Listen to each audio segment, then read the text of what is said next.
So good afternoon, everyone. Thank you once again for coming. The Concord Carlisle Cable Television is filming this as we do many of our programs. So Tamar just told me that you can also see some of our programs, a good deal of our programs on YouTube, and she'll be able to see how many hits we get around the world from some of our programs here. Coming live from Newbury Port. So, I feel like I'm like the host of the show here. I'm very pleased to introduce Marina Whitman today, who, as you know, is a resident. She is an American economist, writer, and former automobile executive with General Motors. She is a professor, or until very recently, was a professor of business administration and public policy at the University of Michigan's Ross School of Business, as well as the Gerald R. Ford School of Public Policy. From 1979 until 1992, she was an officer of General Motors, first as vice president and chief economist, and later as vice president for public affairs. And I do believe that she was the first woman vice president at GM, is that right? I was the first one at that higher level. I was beaten by a couple of months at the lower level.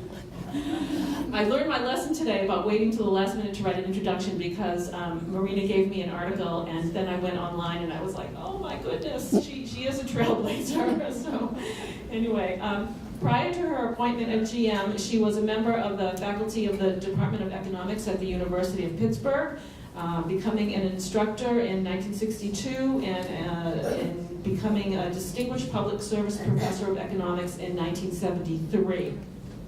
She served as a member of the President's Council of Economic Advisors in 1972 to 73 while on leave from the university. She was a director at the Council on Foreign Relations between 1977 and 1987. She received a BA in government from Radcliffe, graduating at the top of her class, and she got an MA and PhD in degrees in economics from Columbia.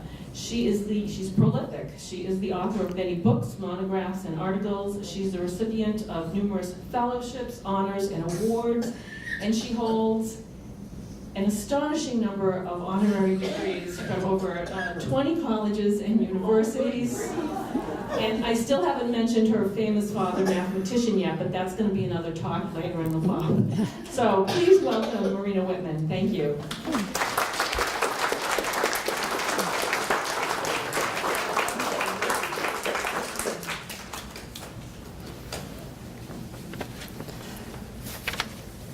Thank you, Jesse. It's going to be very hard to live up to that introduction. Like yesterday's speaker, I have an allergy to PowerPoint. So instead, I just wave my hands a lot and dispense. Now, if I could do PowerPoint like my students did, with all kinds of clever pictures and stuff, that would be different. I have But to turn you up a little bit. I'm sorry. Oh, I sure. just have to, whoops. And you have to get as close to the mic as possible. Yeah. Mm-hmm. Yep. Right. Let's try that. Is that better? Yes. Okay. Sorry. Okay, well, I've spent my life professionally as an economist, and let me tell you, economists are a disputatious lot. There are many, many, many things they don't agree on. But there is one thing that almost all, there's at least one exception, and President Trump found him, but almost all economists agree, is that international trade is a win-win situation for a country as a whole. Long ago, Ricardo laid forth the theory of comparative advantage, which basically said a country should focus on making what it does best, and the stuff it doesn't do as well, it should import from other countries that do it better. Yes. And in fact, there's a long history. Excuse me, just one second. Jesse, yes. Could I have a glass of water or a bottle of water or something? I'm bound to have a coughing fit somewhere in this. It was the United States that led a series of trade liberalizations. Of course, between the Great Depression and World War II, trade had sunk beneath the floorboards, and the United States took the leadership through something called the General Agreement on Tariffs and Trade, and later an organization called the World Trade Organization, took the lead in a series of rounds of liberalizing trade among countries. And there were two basic rules. One was multilateralism, that is, that not all countries, some of the developing countries got a pass, but certainly all the industrialized countries were participants. And furthermore, there was an absolute rule of non-discrimination. A country that liberalized its trade with one trading partner had to liberalize it with all of them, partly because that, of course, spread the effects further, and partly because it met the non-discrimination clause that you weren't supposed to treat different trading partners differently. Now, in the beginning, it was all a matter of reducing the very high tariffs left over from the Great Depression, but subsequently, and certainly by now, these agreements have gone way beyond just reducing tariffs, at which they were very successful, to taking up a variety of domestic issues and regulations. And the rule is, again, that your rules and regulations essentially can't discriminate against foreigners' products as compared to your own. And those discussions have sometimes gotten really quite arcane. And if you want some examples, I'd be glad to do that later in a question period. So that's what the U.S. views of trade and trade liberalization looked like until relatively recently. Although there was always a group of people who weren't so enthusiastic about it, and usually those people were members of the Democratic Party, particularly trade unions, whereas the Republicans carried the banner for trade liberalization or free trade. Well, as I'm sure you know, Trump's views are very contrarian. No surprise. He views trade not as a win-win situation for people involved in it, but as a win-lose situation in which countries negotiate and the best negotiator wins and the less clever negotiator loses. And he really goes back to the old mercantilist, I'm not sure how you pronounce it, view that it's a good thing to have a trade surplus because in the old days of the gold standard, if you sold more than you bought, you got paid in gold and you can pile up gold reserves. And that was supposed to be a good thing. It was never quite clear why it was a good thing, but it was.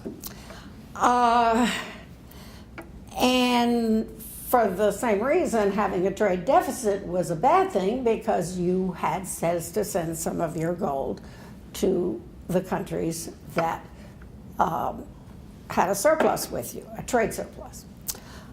Okay, so obviously Trump doesn't talk in terms of gold because we're not shipping gold around the world anymore, but he does regard international trade as a matter for what he calls negotiation and other people might call browbeating. And therefore, he prefers bilateral deals to multilateral deals because he feels he can browbeat one other country more effectively than he can browbeat a whole group of them. And that's quite opposite to the standard Western post-war view that multilateral deals were better, first because, as I said, they expanded the effects, and secondly, they avoided what's sometimes called trade diversion. That is, if you make a tariff-reducing agreement with one country but not with another, you will be favoring that country even though another country with whom you do not have a deal might actually be the most efficient producer.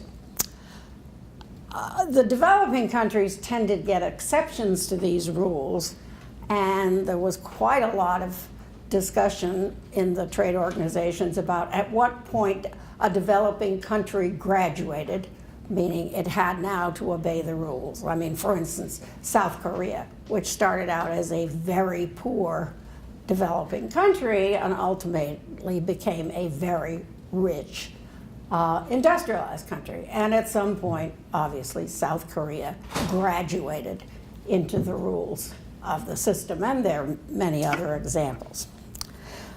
Well, let me try to tell the truth about trade surpluses and trade deficits. And the fact is that whether they are, quote, good or, quote, bad, depends on the conditions. The actual cause of any country's trade balance, that is, whether it has a deficit in trade, meaning it buys more than it sells to other countries, or whether it has a surplus, which means it sells more than it buys, comes out of the relationship between savings and investment at home, not in other countries. Well, it may be comparative to other countries, and if anybody wants a rigorous indication of this fact, I'll be glad to do it afterward, but it does require writing down a few letters, so I won't try to give it here.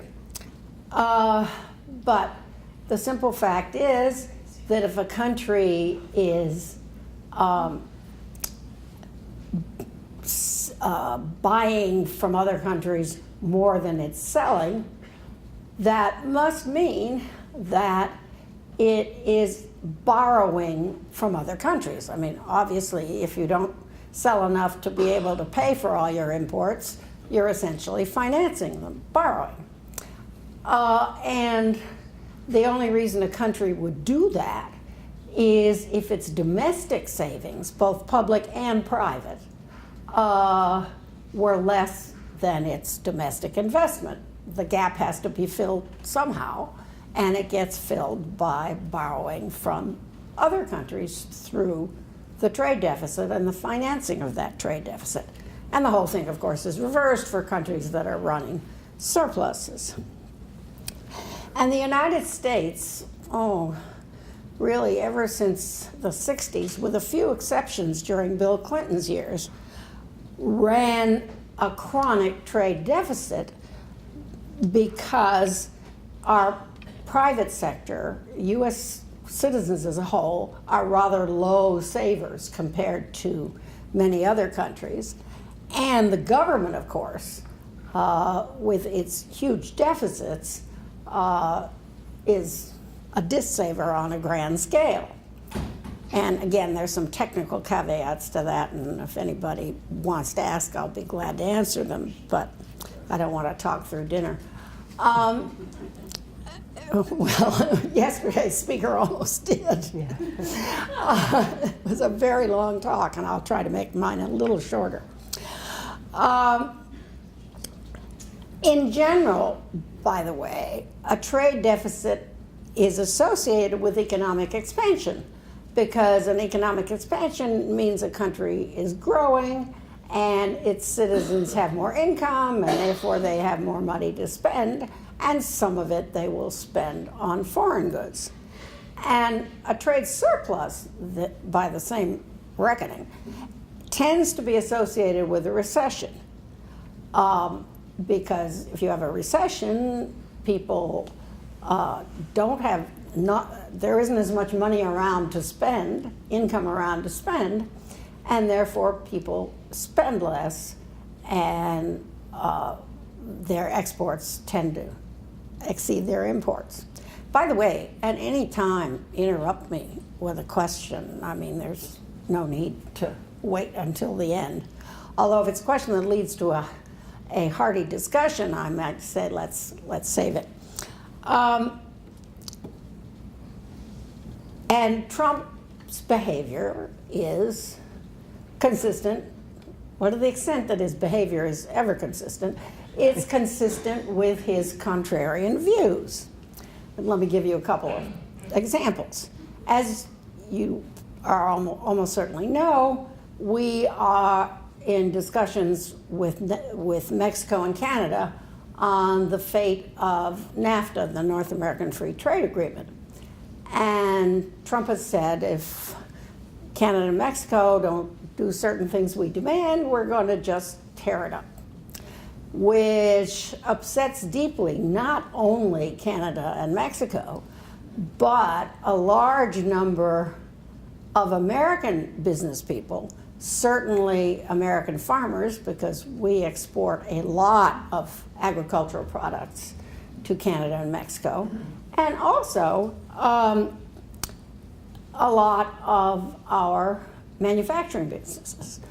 Trump's whole aim, of course, is to, quote, bring jobs back to the United States by tearing up NAFTA and thereby subjecting Canada and Mexico's products to higher tariffs or some other limitations. But while there are some businesses that think that would be just great for them, there are many businesses that are saying, wait a minute, we've spent decades now setting up well-integrated supply lines where a car or any other industrialized product may have parts in it from any of the other partners and the NAFTA partners. The auto industry in the United States is completely integrated with Canada.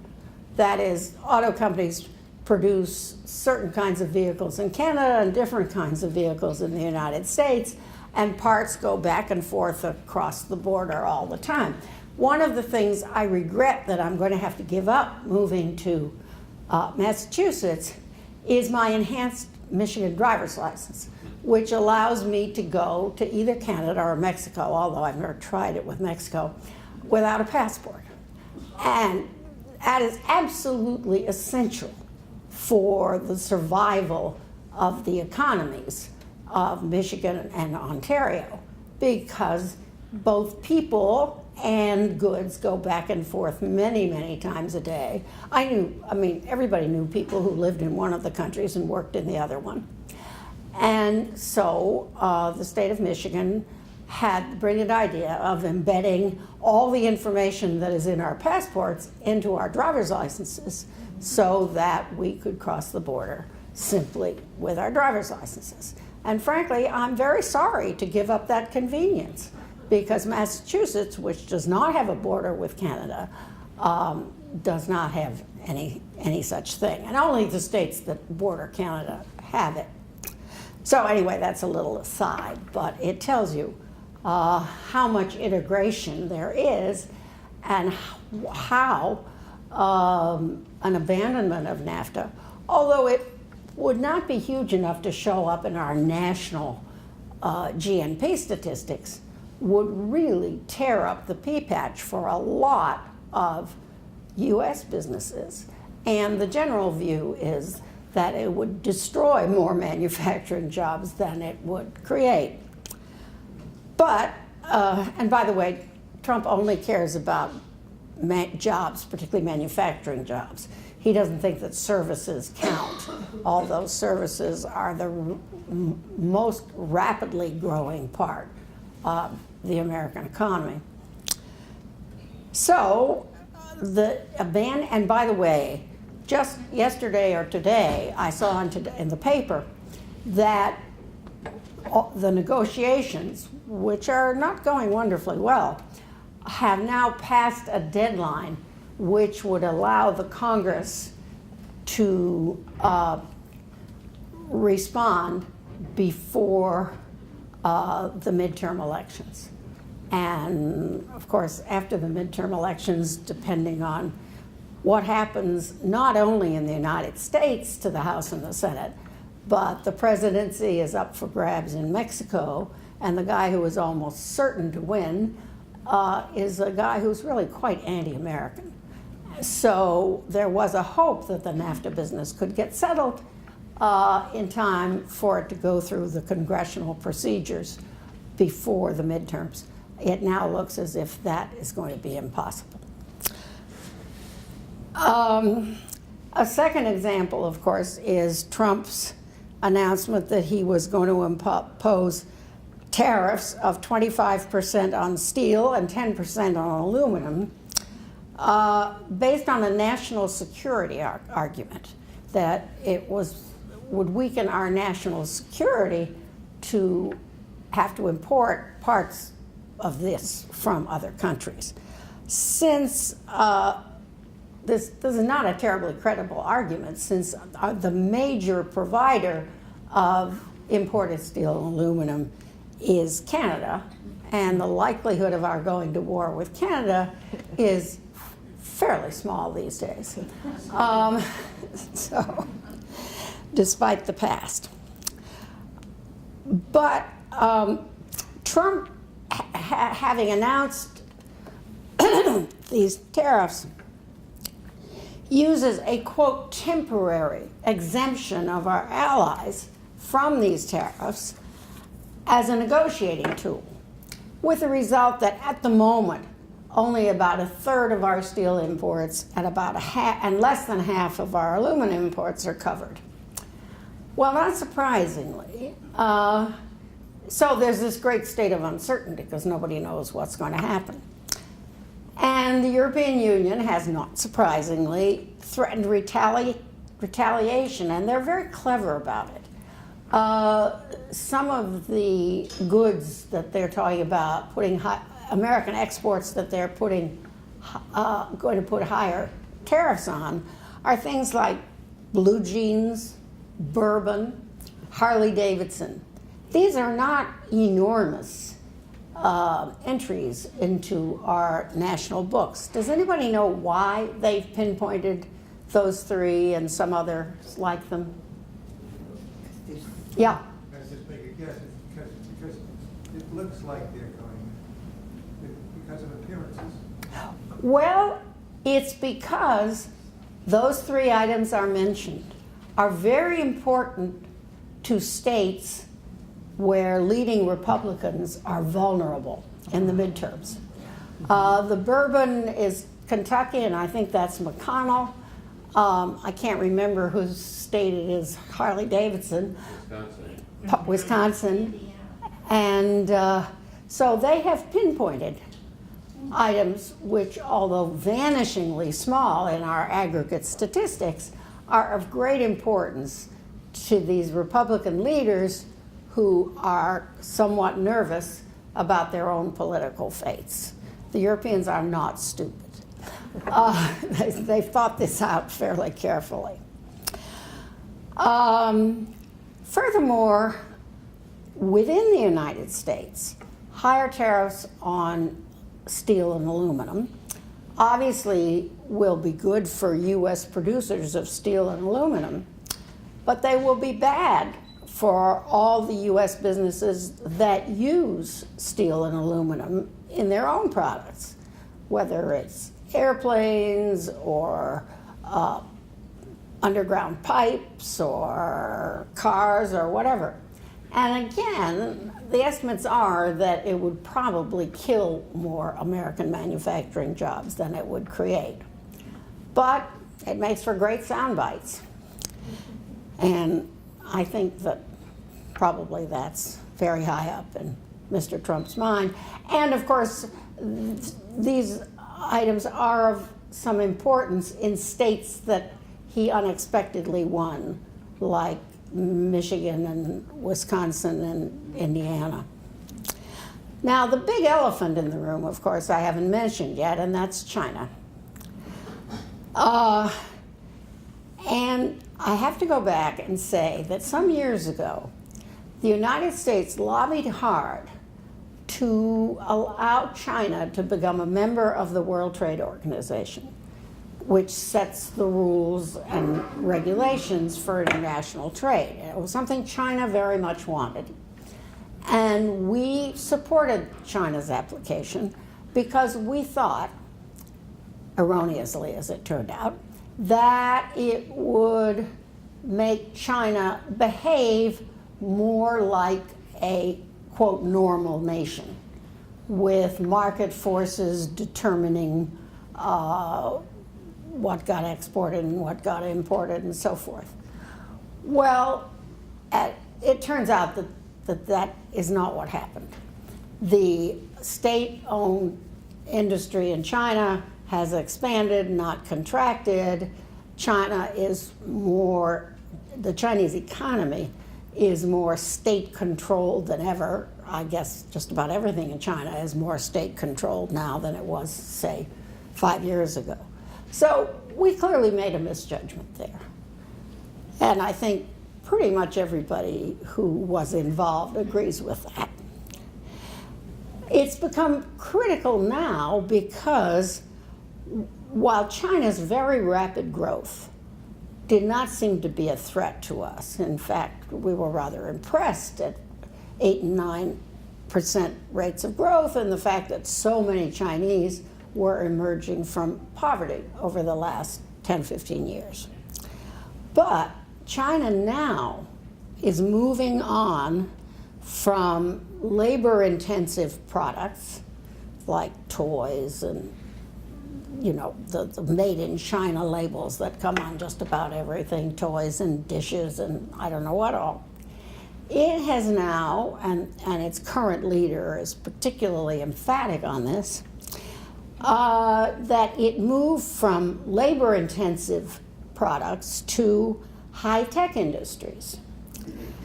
And that's a very logical thing, by the way, for a developing country to do, and it's certainly what Japan and Korea and so forth all did. But it gives the United States the willies. And they have announced, and Mr. Xi, I think you pronounce X-I-G, but I'm not sure, has announced a program called, quote, Made in China 2025. And this is his goal, and therefore China's goal, for what their economy will look like 7, 8 years from now. And they are the government is using subsidies, the theft of intellectual property, including American intellectual property, forcing American companies, if they want to do business in China, to form joint ventures where the Chinese side of the joint venture owns 51% and therefore has a controlling interest. And that's the only way that American companies have been able to get into China. GM is the biggest seller of automobiles in China, but they have an arrangement with a Chinese company where the Chinese company owns 51% and GM owns 49%. And of course, that's one very effective way of getting a transfer of technology from an American company to a Chinese company, because if you have a joint venture, clearly there's a limit on how well you can keep secrets from each other. So China is using all of these, the subsidies, the theft of intellectual properties, the joint ventures, to hype industries like electric vehicles. They're going gangbusters on electric vehicles. Biotech, integrated circuits, telecommunications, artificial intelligence, all things in which the United States has enjoyed a significant lead, and we're not in the least happy about China's strong pressure to catch up and even surpass us in these high-tech industries. And in response, President Trump has threatened 25% tariffs on imports of high-tech goods from China. But he has focused not on final goods that consumers like you and I buy, but on intermediate goods, that is, which are inputs into final goods. And he's done that because he doesn't want to tick off the American public when they suddenly find the prices of their cell phones or whatever it is doubling. But the dark side of that is it would hurt U.S. producers of manufactured goods. Boeing, for example, is heavily dependent on Chinese inputs into its airplanes, and certainly aluminum and metal in general. So again, there's no question that the Chinese have misbehaved and are continuing to misbehave. They are violating all kinds of rules by their government subsidies, which are forbidden by the World Trade Organization, through their outright theft of intellectual property and the forced joint ventures. The World Trade Organization says joint ventures have to be voluntary. And the Chinese say, well, sure, it's voluntary. They don't have to sell in China. Well, that's not quite what was meant by voluntary. And so there's no question that the Chinese have misbehaved by world trade law standards. But the trade balance is the wrong metric through which to measure their misbehavior, and tariffs are the wrong tools to use against it. There are some efforts to impose more relevant constraints.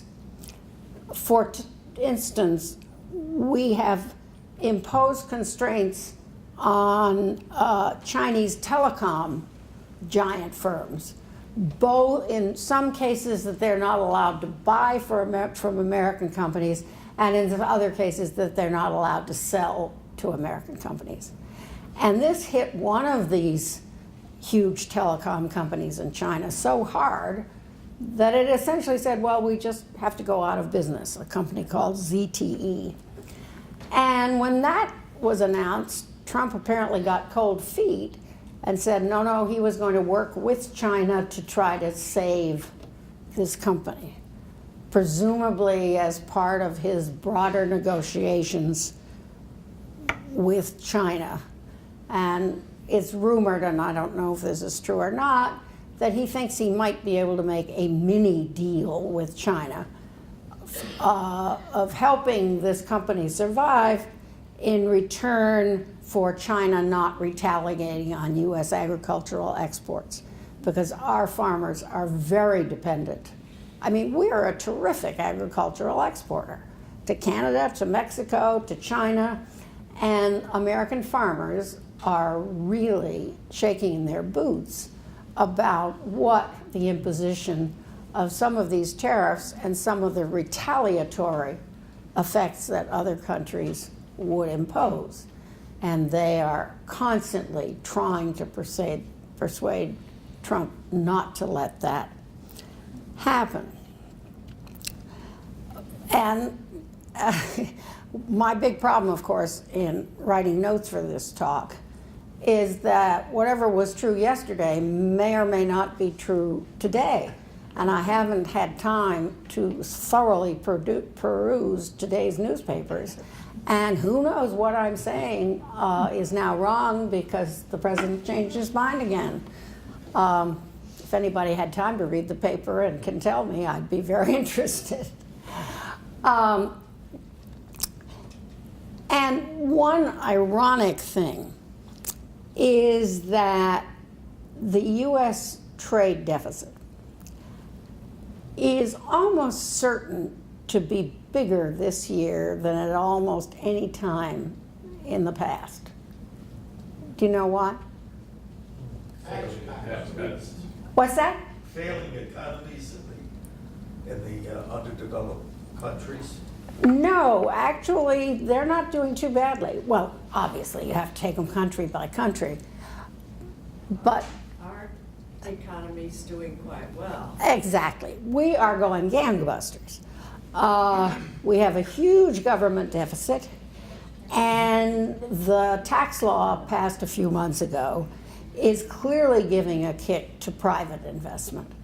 So, as I mentioned earlier, when domestic investment exceeds domestic savings, we're bound to have a trade deficit. And in both the public and the private sectors, it looks as if, well, it's clear in the public sector that the government's spending is going to exceed its revenues. And it looks pretty much as if the private sector investment is also going to be drawing on financing from abroad as well as at home. And that means inevitably a bigger trade deficit than otherwise. And I think there's a lot of concern of how the president will react when that happens. Now, it may not be bigger with China, depending on how those negotiations go. Indeed, our trade deficit with China may shrink, or our trade deficit with Mexico. But with the world as a whole, it's bound to be large.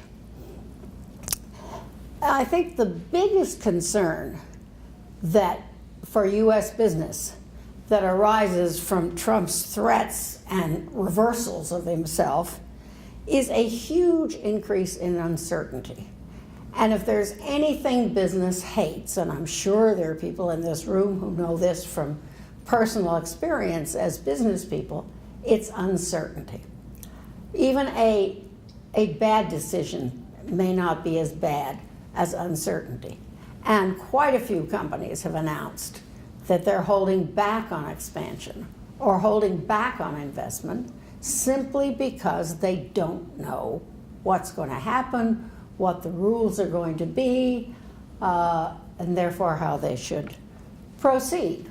So that is a significant barrier to business investment and business expansion in the U.S. Now, of course, there are forces on the other side, too, like the big tax breaks to corporations. So I don't know quite how those will net out, but the uncertainty part is clearly negative. So the bottom line really is that, first of all, the president's views on trade are, from the point of view of economists, except for Peter Navarro, whom Trump found somewhere in California, who was an economist who shares Trump's views. But in general, his trade views are sort of upside down and are likely to create a lose-lose situation for all parties. And you remember in the second part of my title, I said something about win-win or lose-lose. But, and this is my caveat, and I think I said in the little announcement there was a caveat, and that is free traders like me, and I've been a pretty strong supporter of trade liberalization throughout my professional life, which led me to be dubbed at one point by the head of the GM department of the United Auto Workers Union as that free trade bitch over at GM. So for better or worse, there you are. I didn't say it directly to me, but it took about 2 minutes to come back to me, obviously. Why are we not entirely blameless? Because frankly, we did not pay enough attention to the losers from trade liberalization. And the fact that countries as a whole gain from liberalizing trade doesn't mean that there are some sectors, some industries, some areas which lose out from trade liberalization. And that is industries that suddenly find they are up against more foreign competition than they were before. That group is small in numbers, but they are hit much more acutely than the winners.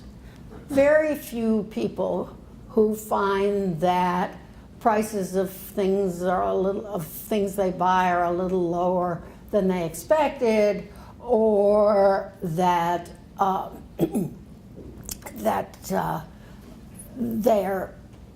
benefiting in some way from trade, do not generally attribute it to trade liberalization. They may not even think about it, or if they do, they may attribute it to all kinds of other things.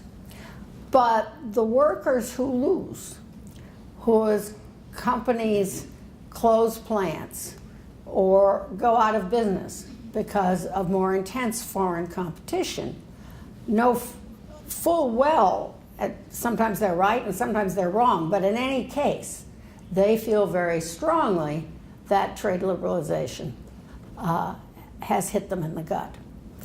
And that's why American labor unions have generally been opposed to trade liberalization.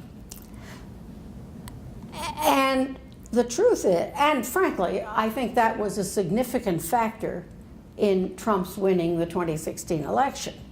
There are all kinds of reasons given, and I'm sure there are many factors behind it, but I'm quite sure that's one of them, especially in those states which were traditionally Democratic, highly unionized, and went for Trump, which surprised everybody. And I think I mentioned, what was it, Michigan, Indiana, Wisconsin. And just as a little aside, there is my representative in Congress when I lived in Michigan was a woman named Debbie Dingell. And Debbie Dingell had worked for me at General Motors, and I had kind of mentored her. And she went to the Democratic National Committee at least a year before the election and said, don't take these states for granted. You may think they have always been Democratic states, they're going to vote for Hillary, and you don't have to expend a lot of energy on them. She said, that's wrong. She said the union leaders may be supporting Clinton, but I've been standing outside the gates at unionized companies and in bars frequented by union members. And let me tell you, they are listening very seriously to Trump's siren song, and it's not at all clear that they're going to vote Democratic this time. And she could not get a rise out of the Democratic National. She'd, for heaven's sakes, have Hillary come and campaign in these states. She's ignoring them and spending more time on states which the Democratic National Committee believed were potential swing states. And Debbie said she could not get to first base with the DNC. And we know what happened. So anyway, I do believe that this was a significant factor in Trump's win. And the fact is that the United States is less generous than any other industrialized countries in socializing the losses. In other words, partly taking on, with taxpayers' money, some support for the people who lose out from trade liberalization, as well as from many other kinds of change. There is a piece of legislation called the Trade Adjustment Act. It's had different names at different times. And the idea is to give some support to people who can show that their livelihoods were damaged by a trade agreement or trade liberalization. The trouble is that what is provided is so minuscule and so few people can get it that at one point the head of, I think it was of the AFL-CIO, called it burial insurance. In other words, we do not, and some countries probably go too far in socializing the losses from change, but we are the stingiest of all. And I think that that fact made a significant contribution to the populist wave that swept over the United States, and by the way, made some inroads in other industrialized countries as well.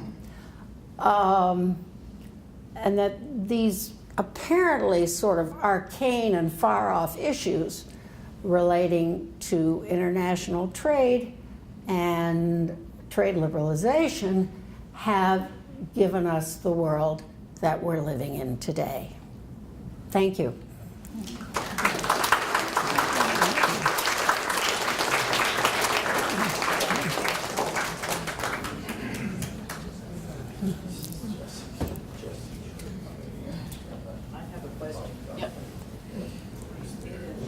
So we're going to take some questions. Yep. I just want to make sure that everybody holds the microphone like this so that it can be picked up by the TV station. So speak loudly and raise your hand. I'll come over and get you eventually. Here's the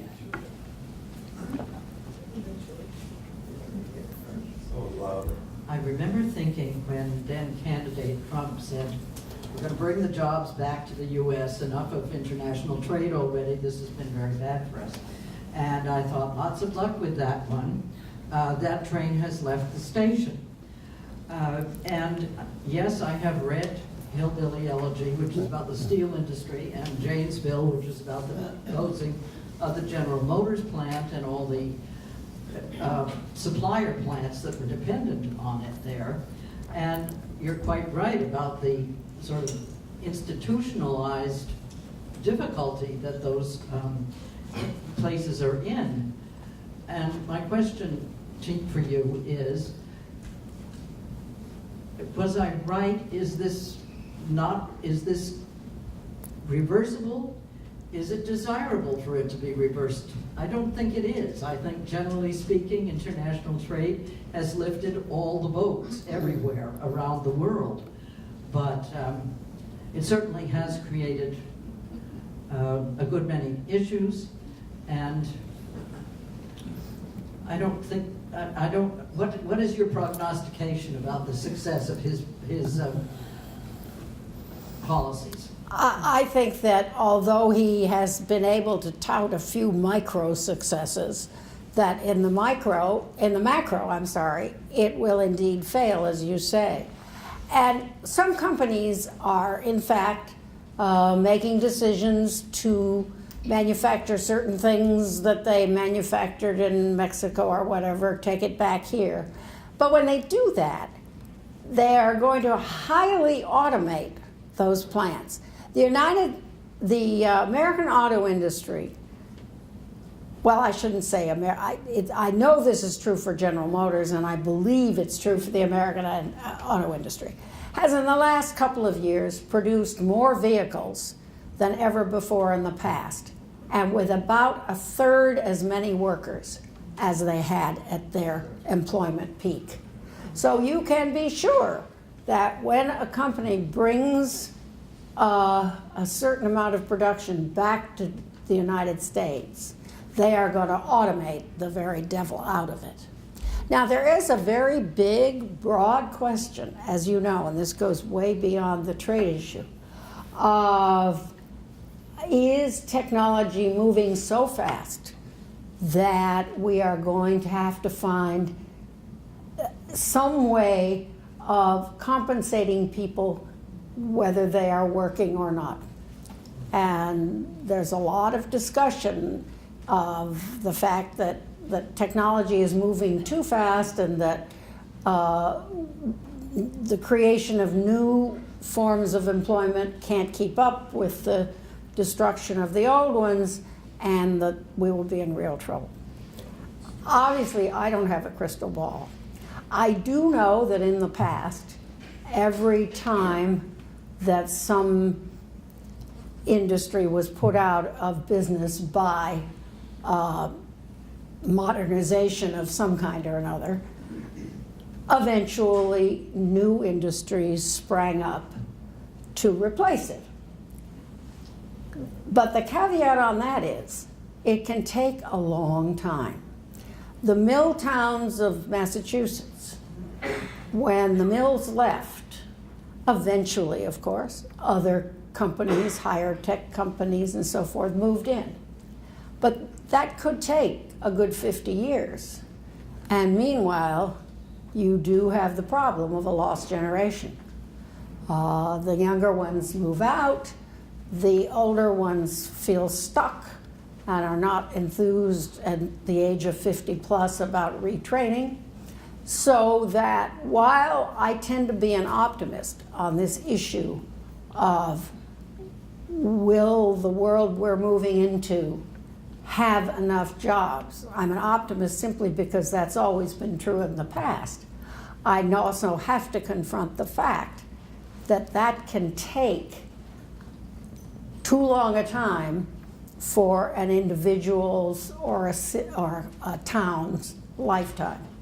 And again, how you balance out how much of that loss you socialize and how much you leave to private adjustment is a huge ongoing question. Obviously, you don't want people to be completely compensated for change, or nobody would ever move what they do or where they live or whatever. On the other hand, some degree of compensation may be needed to both through fairness, if you want to call it that, and frankly through avoiding the kind of situation we've gotten ourselves in today. What happened to the negative income tax idea in 1947? Well, and Nixon and, what was the name of the guy who was later our ambassador to India? Moynihan. Nixon and Moynihan tried to put in a negative income tax and failed. And we have the Earned Income Tax Credit, the EITC, which goes a little bit in that direction, but is much more limited than an overall negative income tax. So the answer is Congress has never endorsed it. More than one president has tried, but has never been successful. Back here. I'm here.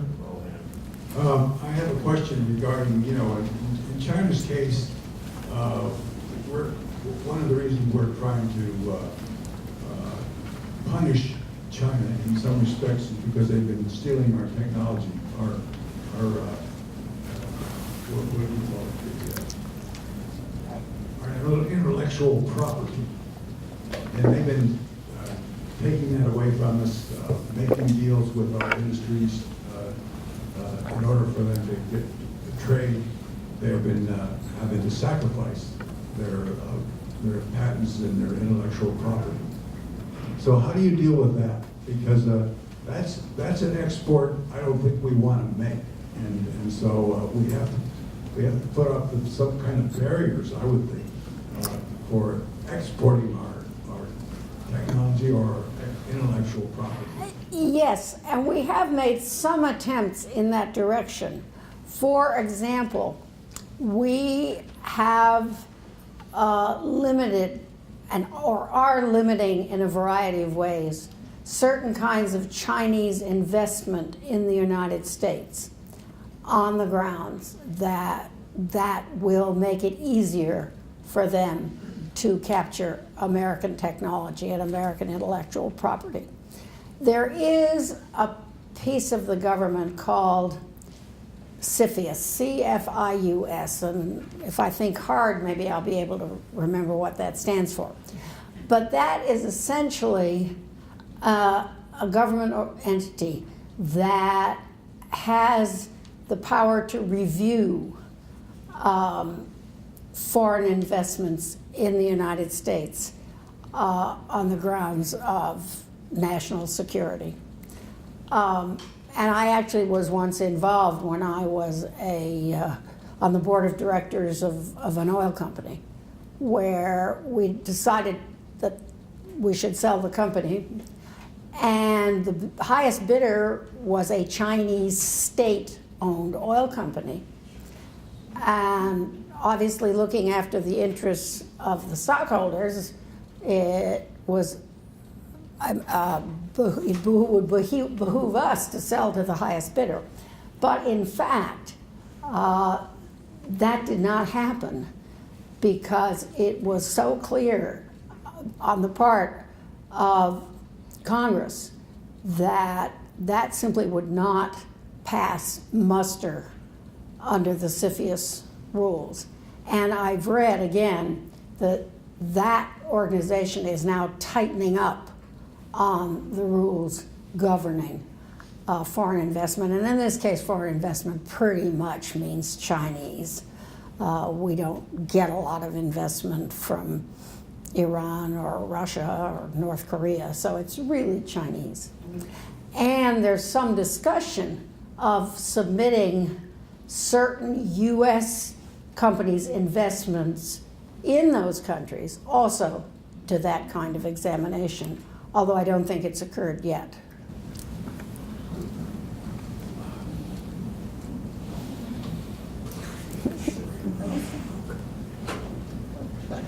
Thank you. On the discussion of trade deficits and surpluses, I've heard that if you add them up over all of the countries in the world, the Earth has a deficit. How does this work for using it as a measure? That's kind of a joke.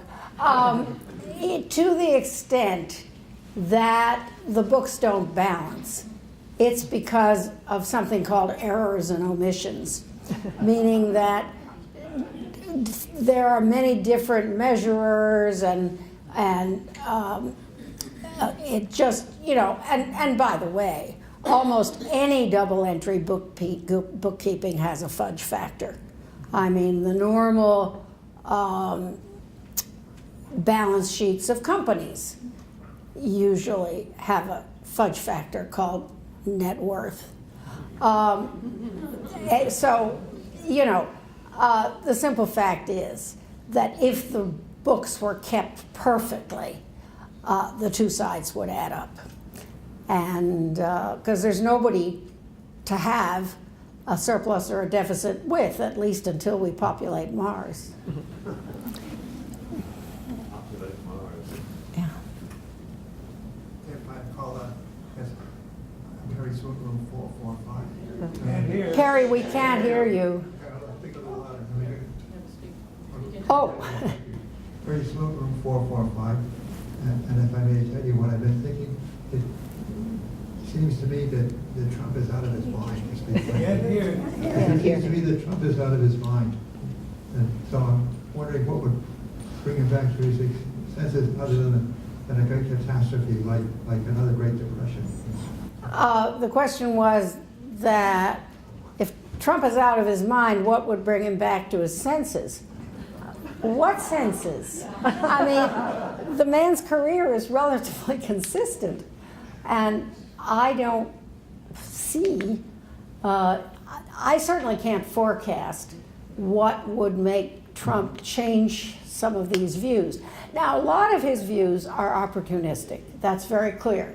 He's taken positions which are 180 degrees from positions he held previously on issues like abortion and gun control and so forth. But there is one set of issues on which he has been consistent throughout his career, and that is that we are getting a raw deal from other countries on international trade.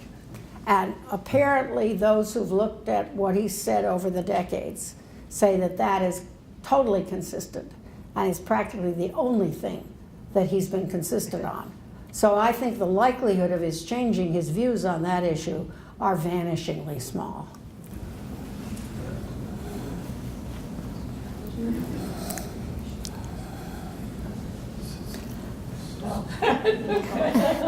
Anyone else? Well, let's go.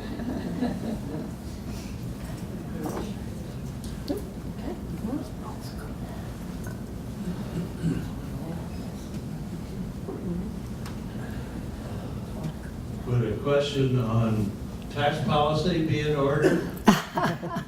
I'll try. I'm no huge expert on the niceties of tax policy, but if you keep it broad enough. Well, the administration has embarked on a totally different route now in favor of trickle-down economy with its new tax policy. And I'm wondering what your opinion of that is, the Laffer rule, and what can be done about it. Well, that is a somewhat trickier question, because it is perfectly true that until this tax bill, the United States had the highest nominal corporate tax rates of any industrialized countries. Now, I said nominal because the fact is that the actual tax rates that different companies paid wandered all over the place because there's so many things that can reduce your taxes. And the whole idea for a long time has been, geez, we should reduce corporate tax rates but eliminate many of the deductions. Well, that law did the first half, but it didn't do the second half. The other, and you know, one could go into a lot of detail about things that are wrong with this tax bill. And of course, the corporate cuts in rates are permanent in the law. The cut in individual tax rates are technically temporary. There's this famous rule, 10-year rule, you know, that if something goes beyond 10 years, it's treated differently with respect to the deficit. So all of these reductions in personal rates or increases in personal exemptions or deductions are technically temporary, whereas the corporate ones are permanent. And there's a lot of other issues with that tax bill. And on the whole, most people believe that it is regressive on the whole. But it is complicated enough so that if you want to go beyond that, you probably need a tax expert.